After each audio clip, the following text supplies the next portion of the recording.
बिस्मिल्लाहिर्रहमानिर्रहीम, अस्सलाम वालेकुम। मैं हूं आपका होस्ट चौधरी इरफान ज़ीर, आपको स्पोर्ट्स ज़ोन में वेलकम कहता हूं। नाज़रीन, मेरी तरफ से स्पोर्ट्स ज़ोन की जानिब से और पूरी सुनो फैमिली की तरफ से आप सबको बहुत बहुत ईद मुबारक हो। रमज़ान का मंथ की बात करें जी, अल्लाह ताला की ब्लेसिंग है, रहमतों बरकतों का महीना होता है। उसका इनाम जो है वो ईद की सूरत में अल्लाह ताला हमें प्रोवाइड करता है और ये खुशी का मौका है और हमें आप अपनी फैमिली का जहाँ ख्याल रखेंगे उन लोगों का भी ख्याल रखना है जो हमारे नहीं हैं, क्योंकि हमने इसका जिस्ट यही है कि उनको भी अपना बनाना है। ईद का स्पेशल शो है और हमारे साथ जो आज के जो गेस्ट हैं वो बहुत ही स्पेशल हैं। अगर इनकी बात की जाए तो Pakistani one of the finest, अगर आप ओपनिंग बैटर भी कहा जाए तो कहना गलत नहीं होगा। मेरी फेवरेट पर्सनैलिटी भी बिल्कुल ये है और अगर बात करें तो इनकी कप्तानी में पाकिस्तान ने काफ़ी फतूहात भी हासिल की। One and only the legend superstar Azhar Ali. अस्सलाम वालेकुम अज़हर भाई, बहुत बहुत शुक्रिया आपके टाइम का। सबसे पहले तो आपको बहुत बहुत ईद मुबारक जी। जी आपको भी ईद मुबारक और जो देखने वाले हैं तमाम मुसलमान थ्रू आउट द वर्ल्ड सबको ईद मुबारक। और ये दुआ है कि जो भी इबादतें और जो दुआएं आपकी जो रमज़ान में आप लोगों ने की हैं और हम सब ने की हैं, बल्कि वो अल्लाह कबूल करे। बिल्कुल। और ये एक ऑब्वियसली ईद का ऐसा एक होता है कि जब आप 30 दिन जब आप एक पूरा महीना इबादतें करते हैं, उसके बाद ईद ऐसी खुशी का दिन होता है जिसके बाद ये एक गिफ्ट है अल्लाह की तरफ से हमें। और थ्रू आउट फिर आप फैमिली मेम्बर्स से मिलते हैं अपने। और ईद का समा तो ऑब्वियसली होता ही है, लेकिन जो खुशी घर में रह के ईद की होती है, क्योंकि हमने तो काफ़ी सारी ईदें बाहर गुजारी हैं, तो वो जो मज़ा ईद का घर में रह के आता है और जो फैमिली मेम्बर से मिलना, दोस्तों से मिलना ईद, तो वो मज़ा जो है वो कमाल ही होता है। अच्छा अज़हर भाई, थोड़ा सा अगर हम देखें तो बचपन की ईद और अभी फिर आपके 3 फेजेज़ है बेसिकली आपकी लाइफ के।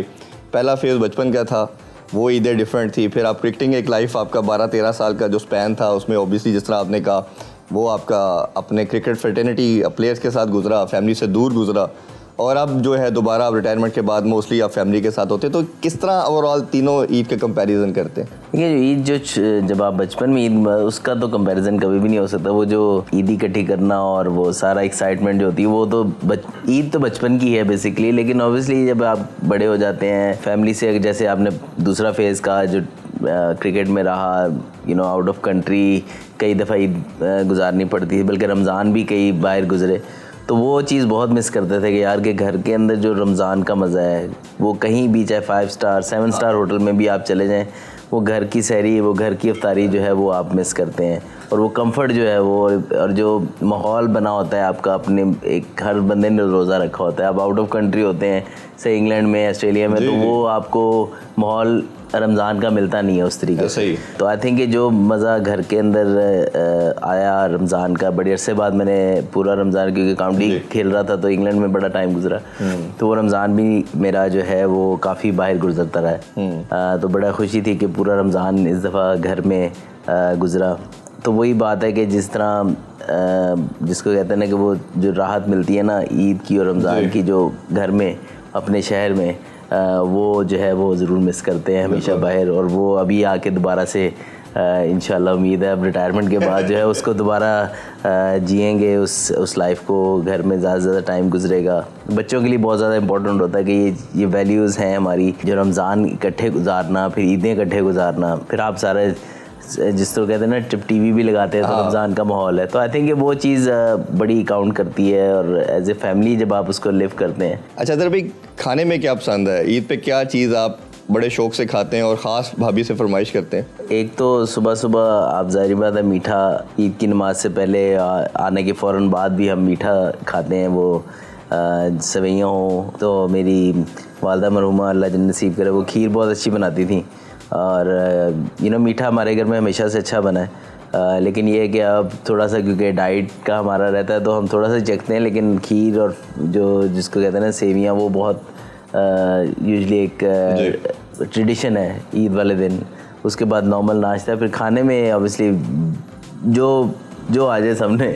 मैं तो खाने का बहुत शौकीन हूँ, चाहे वो पुलाव मुझे बहुत अच्छा लगता नहीं है आपकी फिटनेस से। अब कोशिश करते हैं कि उसको कंट्रोल करके रखें। पुलाव मुझे बहुत अच्छा लगता है। उसके अलावा कुछ भी, मैं काफ़ी सारी डिशेज़ हैं अगर आप कहें कि नॉर्मल डेज़ में तो मैं दाल गोश्त बहुत पसंद करता हूँ, लेकिन ईद वाले दिन सारी बात है, कभी बिरयानी बन जाती है, कभी पुलाव बन जाता है, फिर उसके बाद कौरमा, कढ़ाई वगैरह सब कुछ चलता है। सब कुछ चलता है। अच्छा, अभी जो टीम में आप जब सेलिब्रेट करते हैं, ओबियसली लड़कों के साथ होते हैं, आप नमाज के बाद आपस में मिलते हैं, तो उसमें कोई ख़ास एक्टिविटी होती है आप लोगों की कि कुछ खास नहीं होता? ज़्यादातर तो आप ऐसी कंट्रीज़ में जहाँ पे इंग्लैंड, ऑस्ट्रेलिया, ये इधर तो आप ईद की नमाज़ पढ़ के आप प्रैक्टिस पे अक्सर हम चले जाते हैं। अच्छा।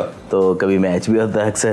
तो जब आप टूर पे होते हैं तो फिर कोई ज़्यादा एक्टिविटी नहीं होती, बस आप आदर इस प्रैक्टिस डे और मैच डे, मेरा हार्डली कोई ऑफ डे हो हमारा ईद। नहीं, मैंने तो इवन रमज़ान में भी कई दफ़ा मुझे इत्फाक हुआ देखने का कि आप लोग तो रोज़ा रख के भी प्रैक्टिस करते थे। हाँ, ये बड़ी एक मैंने ख़ास तौर पे 2016, 17, 18 का स्पैन जो प्योर गर्मी में था वो स्पैन रमज़ान जो आया, तो मैं अक्सर मुझे इत्फाक हुआ, मैंने देखा कि आप लोग तो माशाल्लाह सब रोज़ा रख के। उससे एक दफ़ा हमारे श्रीलंका का टूर जा रहा था हमारा, तो हमारा कुछ 2 वीक्स का कैंप लगा था इधर ही कदाफी स्टेडियम में, तो अच्छी खासी गर्मी थी और 1 घंटा बैटिंग कराते थे उसमें ना। तो वो जब आखिरी 20-20 मिनट का ना वो सेशन होता था, तो पहले आपने फास्ट बॉलर को खेलना है, फिर स्पिनर को खेलना है, फिर एक नेट था जिसमें स्किल नेट था, तो वो जब स्किल नेट करते हैं तो सबसे टफ होता है क्योंकि फटाफट बॉल आ रहे होते हैं। ऐसे ही तो वो उसमें जो आखिरी जो 20 मिनट होते थे ना वो बड़ा मुश्किल होते थे बैटिंग करने में, फिर उसके बाद भी 1.5-2 घंटे पड़े होते थे आपके उसमें फील्डिंग वगैरह सारा कुछ। तो उसमें जब पानी पीते थे ना तो पूरा जैसे जहाँ से पानी गुजर रहा होता था फील लगता था, लेकिन वो फिर मज़ा भी आता था उसी के बाद, उसी तरह के यार एफर्ट लग रही है हमारी, पता लग रहा है वो जिसको कहते हैं ना प्रॉपर रोज़ा वही होता है कि जब आप अपने नॉर्मल काम जारी रखें। ऑब्वियसली टफ ज़रूर होता है, लेकिन यही एक जो है वो सबक भी है हमारे लिए कि पेशेंस, सब्र रखना है। और ये देखें कि आम रूटीन में अगर हम ये सारी एक्टिविटी का सोच भी नहीं सकते खाए पिए बगैर, नहीं बिल्कुल, अल्लाह ताला कैसे ये बरकत भी है कि आप नॉर्मल डे में उठें, आपको डिहाइड्रेशन हुई होती है, उसके अंदर आप सुबह उठते हैं, सबसे पहले काम आप कहते हैं 1 गिलास पानी पीते हैं, तो वो जब रमज़ान की ऐसी बरकत है कि आपको इतनी फीलिंग नहीं आती, आप उठते हैं आपको पता है कि नहीं पीना, तो वो अल्लाह की तरफ से आपका जो माइंड ऐसा ट्रेन हुआ होता है कि वो आपका ध्यान नहीं जाता उतना।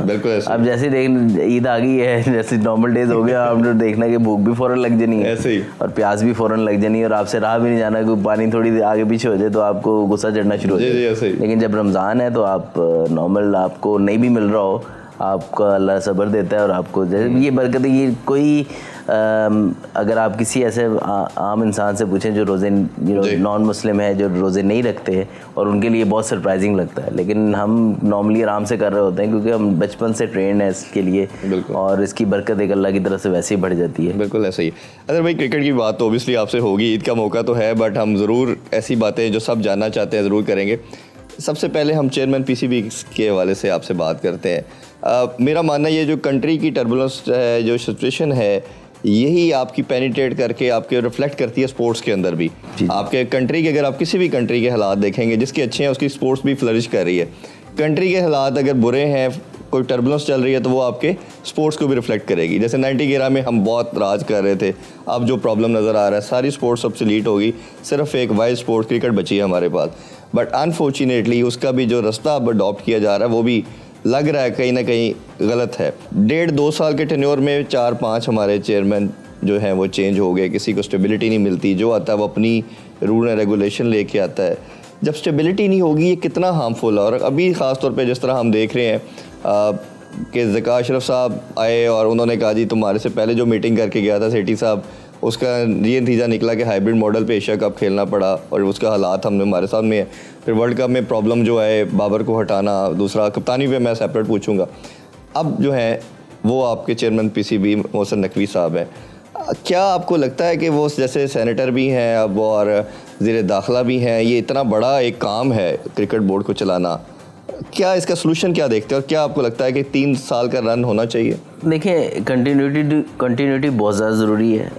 जैसे आपने अच्छा एक्सप्लेन किया और आपका सही मानना है बिल्कुल कि आपकी जो इंस्टेबिलिटी है कंट्री की, वो रिफ्लेक्ट करती है आपकी स्पोर्ट्स के ऊपर। बाकी स्पोर्ट्स पे तो हम देख रहे थे डिक्लाइन आ रहा था, हमारी तवज्जो ही नहीं है बाकी स्पोर्ट्स के ऊपर, बल्कि जो कि होनी चाहिए। जो भी नेशन स्पोर्ट्स के ऊपर इन्वेस्ट नहीं करते वो कंट्रीज़ आप देखें ग्रो ही नहीं करते। जितनी वर्ल्ड की बेस्ट कंट्रीज़ हैं उनकी स्पोर्ट्स देख लें, ओलंपिक्स में भी टॉप पे होते हैं, मेजॉरिटी ऑफ द स्पोर्ट्स में भी वो टॉप पे होते हैं जी। एक तो हमने स्पोर्ट्स कल्चर डेवलप ही नहीं किया, ना स्कूल्स में ना कॉलेज में। पहले होता था, आपको देखें हॉकी टीम्स भी होती थी स्कूल्स की, कॉलेजेस की, इसी तरह कबड्डी टीम्स होती थी, you know football, but ever सारे स्पोर्ट्स की बच्चे स्पोर्ट्स खेलते थे, डिफरेंट स्पोर्ट्स खेलते थे। तो इन दी एंड ये होता था कि आपको ओलंपिक्स के मेडल भी मिलते थे हॉकी में, आपको स्क्वॉश भी आपकी फ्लरिश करती थी, यू नो एक टाइम पे तो 4 चीज़ों के चैंपियन थे हम, स्क्वॉश, हॉकी, स्नूकर और क्रिकेट। तो आई थिंक कि वो कहीं ना कहीं जब आपकी प्रायोरिटीज़ चेंज होती हैं तब आप वो रिफ्लेक्ट करना शुरू हो जाती हैं। आप हमें बहुत बदकिस्मती से मुझे ये कहना पड़ता है कि हमें ऐसे लगता है कि हम इन्वेस्ट करेंगे तो पैसा हाथ से चला जाएगा। जी जी जी। भाई जब आप इन्वेस्ट करोगे, आप किसी भी, आप देखने प्रॉपर्टी में इन्वेस्ट करते हैं, जब तक इन्वेस्ट नहीं करेंगे आपका मल्टीप्लाई नहीं होगा जी। इसी तरह इस स्पोर्ट्स के अंदर आप जब तक इन्वेस्ट नहीं करेंगे आपकी क्वालिटी नहीं आएगी, जब क्वालिटी नहीं आएगी तो वो ब्रांड कैसे बनेगा, और जब ब्रांड नहीं बनेगा तो वो बिकेगा कैसे। ऐसे ही है अभी, जैसे सॉरी आपको कट कर रहा हूँ, जैसे अभी चैंपियन ट्रॉफी आपने होस्टिंग करनी है और आप रो रहे हैं, आप लगातार रहे हैं और आपको स्टेडियम नहीं है आपके पास, आपको पहले, और PSL एक आपका ऐसा ब्रांड है ऑलरेडी जिसको आपको पता है वो तो होना ही होना है जी, वो तो आपके हाथ में है ना। उसके लिए ही आप कर लेते तो चैंपियंस ट्रॉफी ऑटोमेटिक हो जाना जी, कि आप अपने स्टेडियम्स को आज से 2-3 से, जैसे पहले PSL हो गई थी, सक्सेस हो गया था, अब आपको पता था ये सक्सेस हो गया है, अब आप इन्वेस्ट कर सकते हो, आपके पास पैसा भी आ रहा है। तो आई डोंट नो कि वाई इतना डिले हुआ है ये। चलें अब तो इंस्टेबिलिटी तो लास्ट 1.5-2 साल से ज़्यादा आई, उससे पहले तो नहीं थी जी। तो उनको ये चीज़ करने, हम असल में पता नहीं, समझ नहीं आती कि पैसा लगाने से क्यों डरते हैं, क्योंकि स्टेडियम में पैसा लगेगा, क्राउड आके ज़रा उधर फैसिलिटीज़ डेवलप की होंगी क्राउड के लिए, आपने सोचा होगा, उनको इन्वॉल्व किया होगा, उनके जो फैसिलिटी वहाँ पे भी, चाहे वॉशरूम्स हों, चाहे उनके खाने पीने के लिए हो, उनका चाहे रास्ता हो जहाँ पे उन्होंने गाड़ी पार्किंग में आप इन्वेस्ट करें, तो हर जगह आप वहाँ पे बेशक टिकट लगा दें, बिल्कुल ठीक, पार्किंग की, लेकिन ऐसी जगह पे बनाएं जहाँ से वो करीब से करीब आ सके। आपको नए स्टेडियम्स बना लेने चाहिए, चाहे वो 10,000 की कैपेसिटी के होते, स्टैंड अच्छे बनाए, फाइबर की सीट्स हैं, आप 2 घंटे कैसे बैठेंगे। जहाँ पे आप समझते हैं कि एक्सेस अच्छी नहीं है, वहाँ पे आप छोटा सा स्टेडियम बना लेते हैं उसी शहर में, तो ऐसा ऐसा उसको 10,000 की बाद अगली दफ़ा उसका एक स्टैंड और बना लेते हैं जब आपको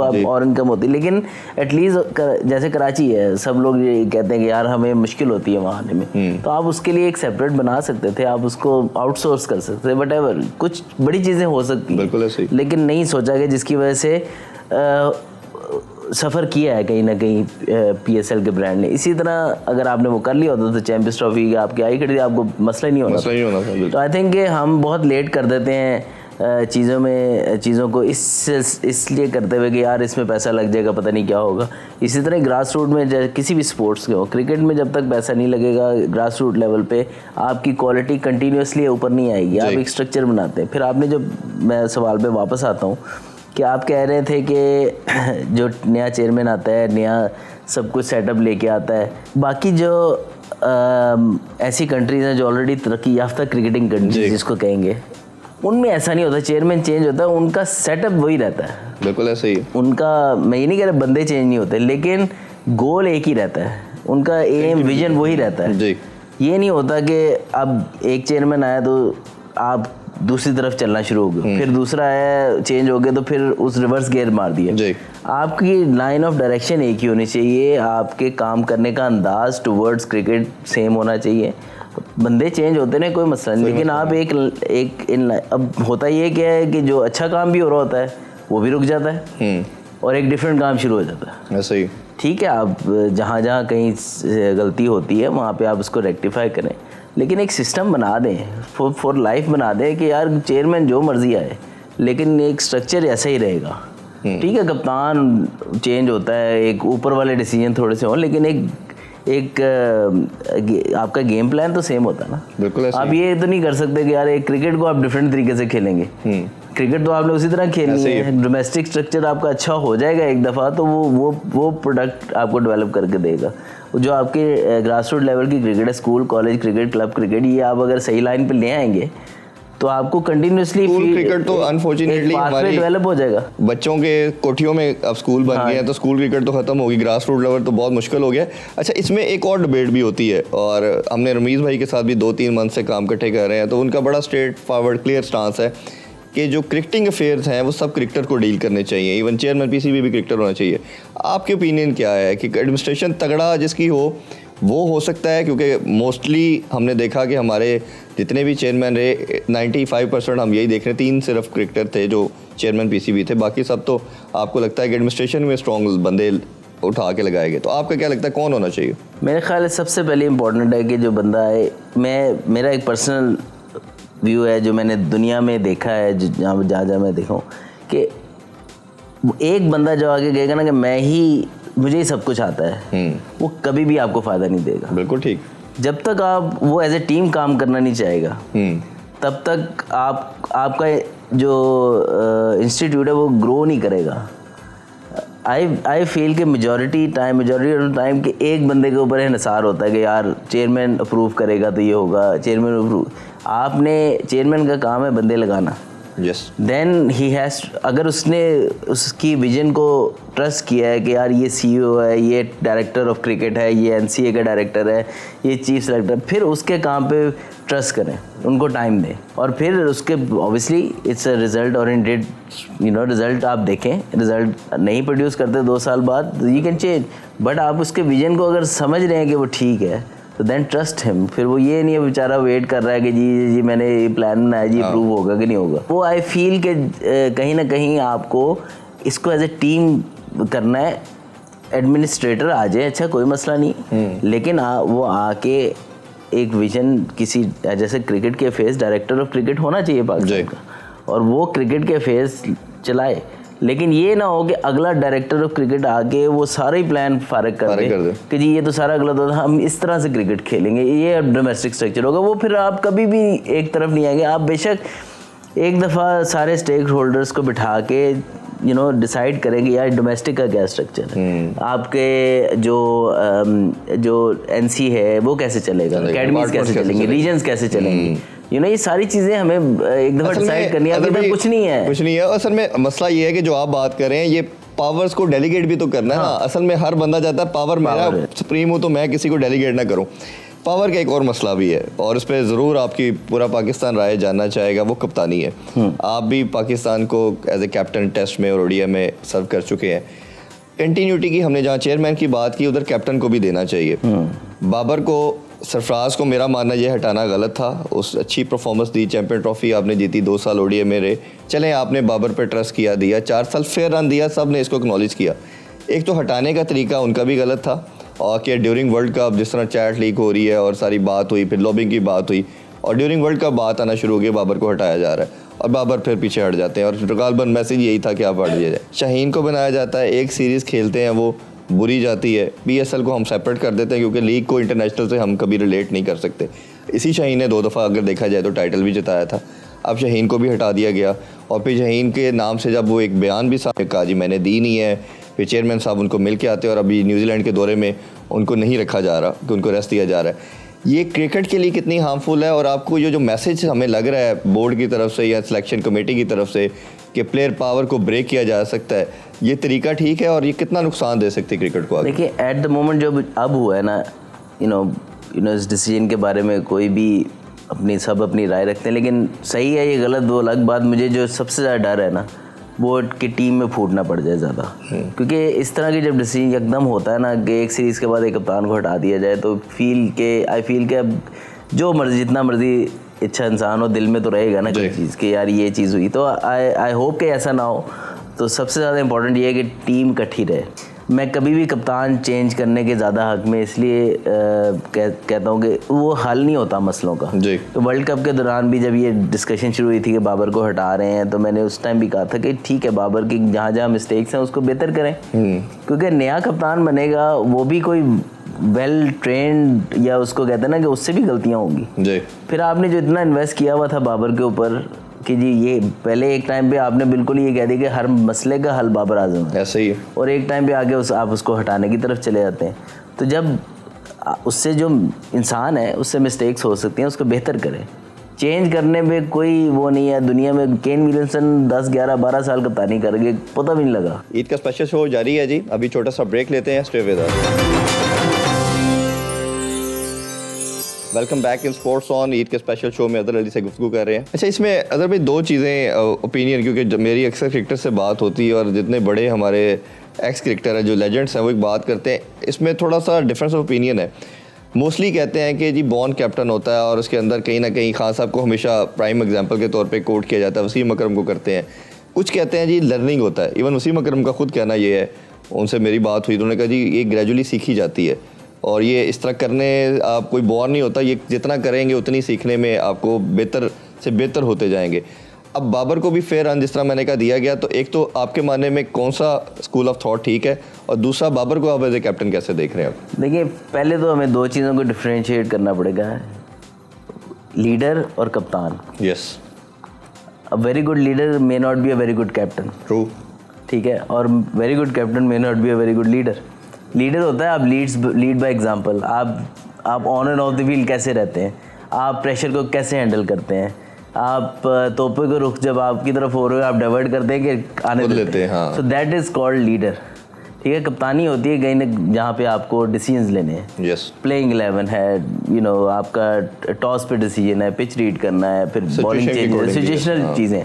तो वो एट टाइम्स मैं समझता हूँ, चाहे इमरान खान हो, चाहे वसीम अकरम हो, चाहे मैं हूँ, सबसे कप्तानी में गलतियाँ होती हैं। तो आई थिंक छोटी छोटी बातों को लेके कप्तान चेंज कर देना, वो अगला कप्तान आएगा उससे भी कुछ ना कुछ गलती। तो बाबर का एक इस पे क्रिटिसिज्म रहता है कि थोड़ा सा डिफेंसिव है, गेम सेंस इसकी उतनी नहीं है, क्योंकि मेरा मानना ये है कि कैप्टन वो होना चाहिए जिसकी गेम सेंस अपने 11 प्लेयर से भी बेहतर हो और ओपोजिशन से भी बेहतर हो। तो आप कैसे रेट करते हैं बाबर? देखिए, दिलेर तो आपको होना पड़ेगा। मैं ये नहीं कहता कि वो डिफेंसिव कैप्टन है, उसके साथ अराउंड लोग उसके जहाँ उसको सपोर्ट चाहिए।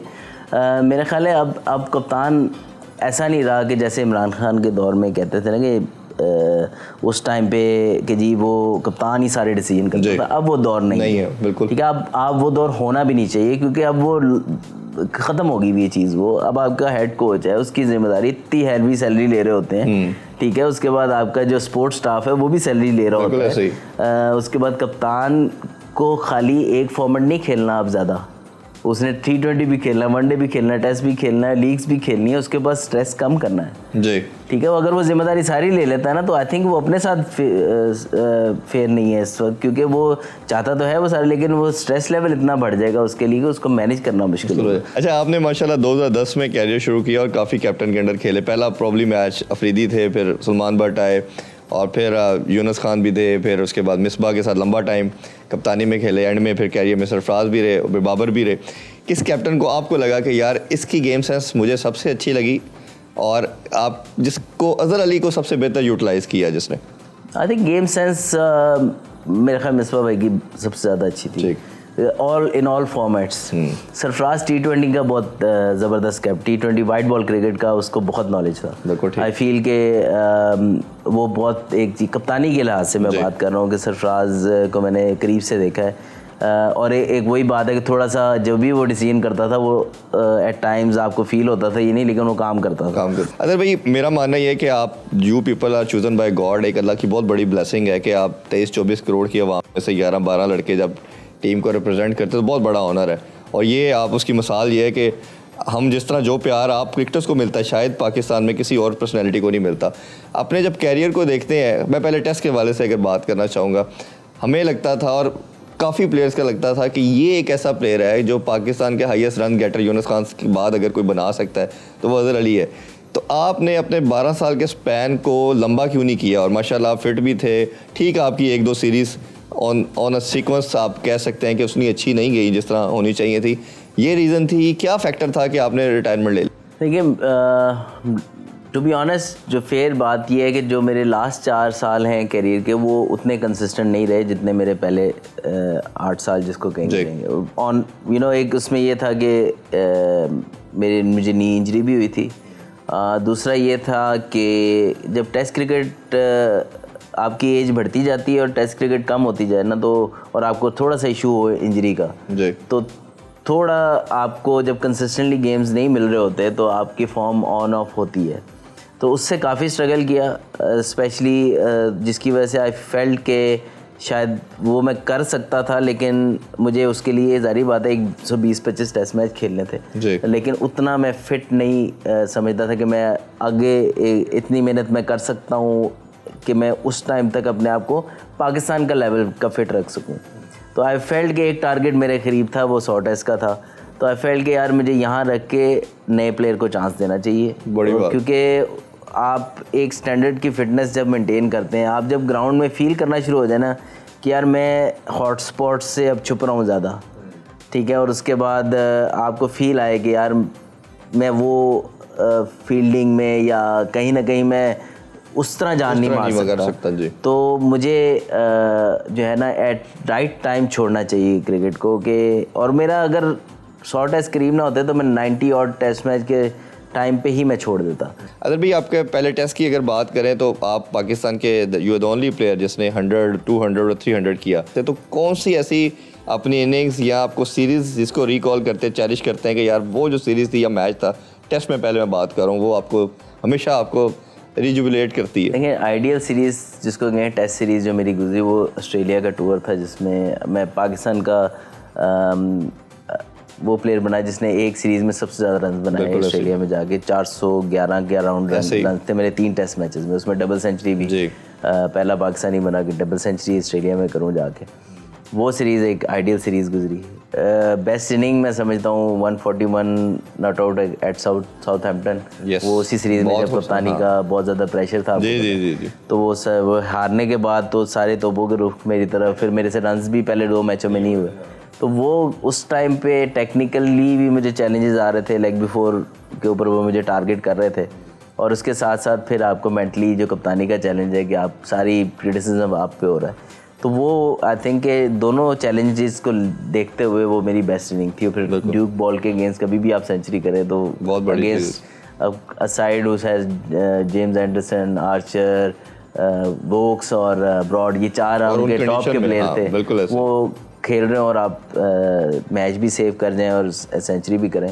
तो आई थिंक वो इनिंग मेरी लाइफ की आई थिंक बेस्ट इनिंग मैं समझता हूँ। इस बॉलर को खेलते हुए लगा कि यार ये बड़ा डिफिकल्ट बॉलर है और ये मुझे ना ट्रबल करता है जब भी आता है, कोई ऐसा लगा आपको कैरियर में? इंग्लिश कंडीशन में James Anderson was the hardest. वो ना कोई बॉल देता है चौके मारने वाली, बस वो एक लेंथ पे, वो कंजूस बॉलर नहीं होता जैसे कि नहीं देना तू 700 विकेट भी कर चुके। तो वो always tough against him, always challenging, जिसमें आपके शाम को गर्दन में प्रॉपर दर्द फील होता था कि यार, क्योंकि आपको पता है कि आपने technically you have to be, हाँ बिल्कुल ऐसे, you know, right every ball. अगर आप थोड़ा सा भी उसको जगह देंगे वो ले जाएगा आपको। तो वैसे मेंटोर कह लें या आइडियल आपको बैट्समैन कौन था जिसको आप जब बड़े हो रहे थे या क्रिकेट खेलते हुए लगता था कि यार क्या खूबसूरत खेलता और मैं ऐसा बनूं? आइडियल तो इंजी भाई बचपन से। अच्छा। वो इंजी भाई की जो बचपन से पता नहीं पहला मैच ही उनका देखा, बस फैन हो गया। और वो फिर 92 का वर्ल्ड कप, और उसके बाद यू नो वो इंजी पे स्या करें, सफ़ेद करें, मतलब कि 0 पे भी आउट हो रहे हैं, यू नो, वो सबसे बेस्ट वो तकलीफ हो रही है। मेरा ख्याल है पूरे पाकिस्तान की, अगर हम जावेद मियांदाद को पहले देखते या इंजी भाई ने जो विक्ट्रीज पाकिस्तान को दिलवाई हैं उसका कोई मुकाबला नहीं। मैं घर में लड़ाई हो जाती होती थी मेरी, भाई मुझे छोटा होता था, छेड़ते होते थे, क्योंकि इंजी भाई की बैटिंग का मैं बहुत फ़ैन था और पर्सनैलिटी का भी।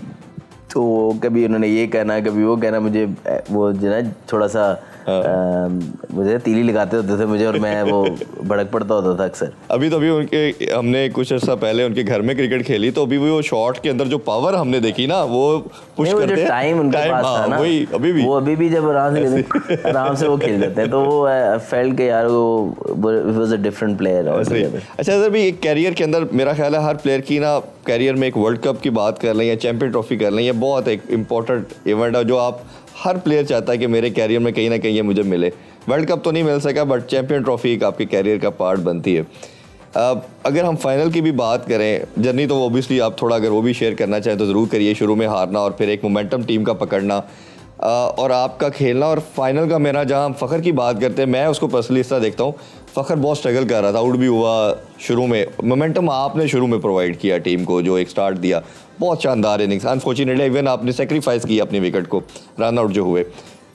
एक तो उस इनिंग्स का ज़रूर हमसे शेयर करें, और दूसरा कोहली का कैच भी ड्रॉप करना, और अगली गेंद पे चले वो 10 सेकंड या 15 सेकंड के शायद स्पैन होगा, दोबारा आउट हो गया नेक्स्ट बॉल पे, दोनों ज़रा प्लीज़ शेयर कीजिएगा। देखिए वो अमेजिंग, किसी भी क्रिकेटर से पूछें तो वर्ल्ड कप ऑब्वियसली बहुत करीब, मेरा एक ही आईसीसी इवेंट है अल्हम्दुलिल्लाह और हम चैम्पियन हुए। वर्ल्ड कप खेलने का मौका नहीं मिला, लेकिन ये कि चैम्पियन बने और फाइनल की तो क्या ही बात है, इंडिया के अगेंस्ट फाइनल जीत के चैम्पियन होना, एक वो जो है ना, एक शायद अगर किसी और का आगे जीते होते तो वो इतनी बड़ी ना होती। हाँ। जितनी आई थिंक मुझे फील होता है कि वो जीत शायद 92 वर्ल्ड कप से भी कहीं ना कहीं बड़ी इसलिए हो जाती है कि फाइनल में इंडिया को हराया। तो वो 92 वर्ल्ड कप एक अपने उस पे है, लेकिन आई फेल्ट कि यार वो इंडिया को हराना फाइनल में it made very big deal. तो वो हमारे कैरियर्स की एक हाईलाइट, जितने भी प्लेयर उसमें थे आई थिंक जिनसे पूछ लें तो वो आज भी वही कहेंगे यार वो दिन हमारी क्रिकेटिंग लाइफ का बेस्ट डे था। उसमें ऑब्वियसली अल्लाह ने मुझसे परफॉर्मेंस भी कराई कि जो 59 रन की नहीं खेली थी, और उसमें यही था कि यार खेलना पॉजिटिव है। ऑब्वियसली फेवरेट भी इंडिया है, एक्सपेक्टेशन भी इंडिया के पास है, हमारे के लिए हारने के लिए क्या है, हम पहले भी इनसे मैच हारे हैं, फिर पता नहीं 11-12 आईसीसी इवेंट के मैच हार चुके हैं, तो एक और हार जाएंगे तो क्या होएगा। ये देखो ये कि अगर जीत जाएंगे तो कितनी बड़ी बात होगी। तो वही आई फील के हमने सोचा, और फ़खर भी पॉजिटिव सोच का प्लेयर है, जब भी ज़्यादा दिलेरी से खेलता है। मेरा कोशिश ये थी कि यार मैं कोई बहुत बड़ा तुरम खान तो हूँ नहीं कि जाके जो है छिक्के मारना शुरू करूँ, लेकिन मैं यार मेरे जोन में जब बॉल आएगी मैंने उसको, इंटेंट मेरी पॉजिटिव ही है। बिल्कुल ऐसे। तो अल्लाह का शुक्र है कि वो, क्योंकि प्रेशर के अंदर आप जो है ना टेंटेटिव क्रिकेट नहीं खेल सकते, आप ऐसे नहीं खेल सकते यार मैं थोड़ा सा टाइम ले लूँ, वो प्रेशर फिर आप पे ऐड ही होएगा। तो मैंने अपने कैरियर में उस टाइम तक यही सीखा था कि जब आपने एक्सपेक्टेशन का प्रेशर लिया है, जब आपने कुछ लिया है जिसमें आप टेंटेटिव हुए हैं थोड़े से भी कि यार मैं थोड़ा सा टाइम लूँ, उतनी देर में वो आप वो टाइम खो देते हैं कि जिस पे आप डोमिनेट कर सकते। बिल्कुल ऐसे ही। हाँ, जहाँ थोड़ा सा कहीं स्विंग हो रहा था तो मैंने वो आई थिंक भुवनेश्वर कुमार था, उसको मैंने कहा था कि इसको ज़्यादा नहीं क्योंकि इसका स्विंग अच्छा होता है। बुमराह का उस टाइम पे स्विंग नहीं हो रहा था, तो मैंने कहा यार बुमराह को जहाँ मुझे बॉल मिलेगी चाहे थोड़ी सी आगे पीछे हुए मैंने मारना है। तो बस वो उसके 2-3 चौके लगे, कॉन्फिडेंस आया, अश्विन आया, एक छक्का मारा, तो बस वो नहीं वो स्टार्ट और जैसे ही फ़खर खुला है तो मैं क्या, मैं आ गया अपनी सीट पे वापस। अब तू अगली सीट ले ले, मैं पिछली सीट पे हूँ। तो बेसिकली क्या था हमारा जो after first game south Africa के अगेंस्ट जिस तरह वो खेला, उसके बाद उसने मैं 41 किए, तो उसके बाद एक रोल ऑलमोस्ट डिफाइन ऑटोमेटिकली हो गया था कि he will be the aggressor और मैं इनिंग को लेके। अदर भाई अभी छोटा सा ब्रेक लेते हैं जी, ब्रेक से वापस आके डिस्कशन को यहीं से कंटिन्यू करते हैं। स्टे विद अस।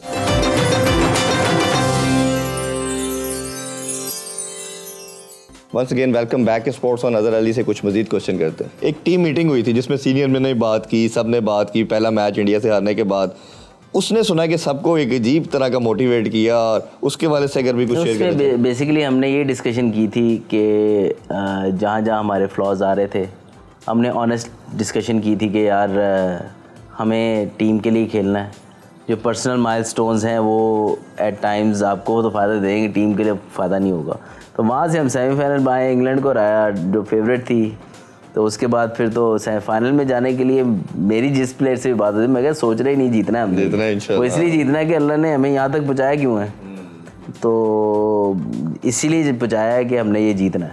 अच्छा, वो मैंने कैच का भी जिक्र आपसे किया, वो भी जीतना था, तो अगले गेम में फिर चला गया। ये कोहली जैसा जिस तरह उसने पहले मैच में किया, और जिस तरह वो हमारे अगेंस्ट जब भी खड़ा होता था और बैटिंग पैराडाइज विकेट थी, उसका कैच ड्रॉप होने का जो 20-25 सेकंड का जो टाइम था वो कैसे गुजरा आप पे? देखिए वो तो ऐसे समझ लें कि हम सुनते होते थे जब 90s में ना इंडिया से पाकिस्तान मैच हारता था तो प्लेयरों के घरों के शीशे भी टूट जाते। तो बस मैंने ऐसे छोड़ा, मैं अब सोच रहा हूँ कि यार ये अगर ये कर गया जो ये नॉर्मली करता है 138-40 नॉट आउट करके चला गया तो मैच जिता देगा आराम से। और विकेट भी ऐसा था कि थोड़ा सेट होने की बात थी, तो मैं भी ये सोच ही रहा हूँ, टक करके दोबारा ही लगा और वो कैच आउट हुआ, और उससे मेरे से ऐसे लगा कि कितना मन वजन उठा लिया किसी ने। सही बात। बस मैंने शुक्र किया है। अदर भाई बातें तो खैर आपसे करने का जितना मज़ा आ रहा है हम बहुत करें, लास्ट नोट पे कोई मैसेज देना चाहें, और एक बल्कि क्वेश्चन ये भी करना चाहेंगे जो सिलेक्शन का क्राइटेरिया वीएस पे भी अगर कुछ कहना चाहें क्विकली आप, कि जो PSL बन गया है,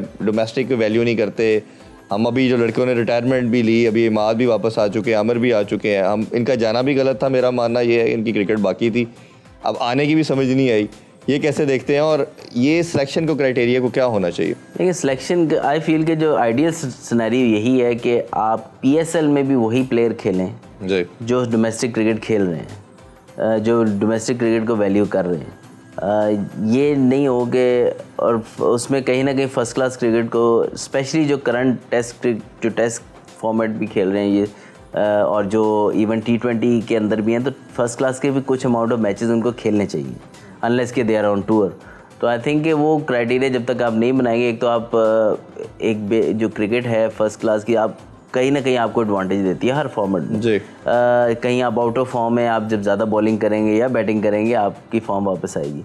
तो आई फील कि वो ज़रूर करना चाहिए और ये मौसमी रिटायरमेंट नहीं होनी चाहिए कि यार ये चेयरमैन आएगा, ये कोच आएगा तो मैं खेलूँगा और ये कोच नहीं होगा तो ये रहेगा तो मैं इसके होते हुए नहीं खेलूँगा। आई फील कि अगर आप खेल रहे हैं तो फिर खेल रहे हैं, चाहे टीम से बाहर हैं, you keep fighting for your. ये मेरा ख्याल है अजहर भाई, ये जो लीग का और पैसे की एक लालच भी आ गई है ना कहीं, इसने भी आके जो वो पैशन था ना कंट्री के लिए, फील कि अगर आपने वो डिसीजन ले लिया तो फिर भी रिस्पेक्ट दैट डिसीजन यार, देन यू प्ले दैट। फिर ये आई फील कि यार सिर्फ ये छोटे मोटे स्पैन के लिए आप वापस आ जाएं फिर चले जाएं, फिर भी मैसेज जो बाकी लोग डोमेस्टिक क्रिकेट खेल रहे हैं जो इतनी मेहनत कर रहे हैं, आई नो कि वो भी मेहनत कर रहे होंगे प्लेयर्स, तो वो फिर बड़ा रॉन्ग मैसेज चला जाता है दूसरों को। मेरा ख्याल है जो आप तो खुद पाकिस्तान को रिप्रेजेंट किया है, जो पाकिस्तान का झंडा सजाना इससे बड़ा कोई ऑनर को प्राइड नहीं है, ये मेरा ख्याल है समझना चाहिए। और इसमें थोड़ा सा जिसको मैं कहना चाहूँगा यहाँ पर कि जो फिटनेस के ऊपर है ना कॉम्प्रोमाइज़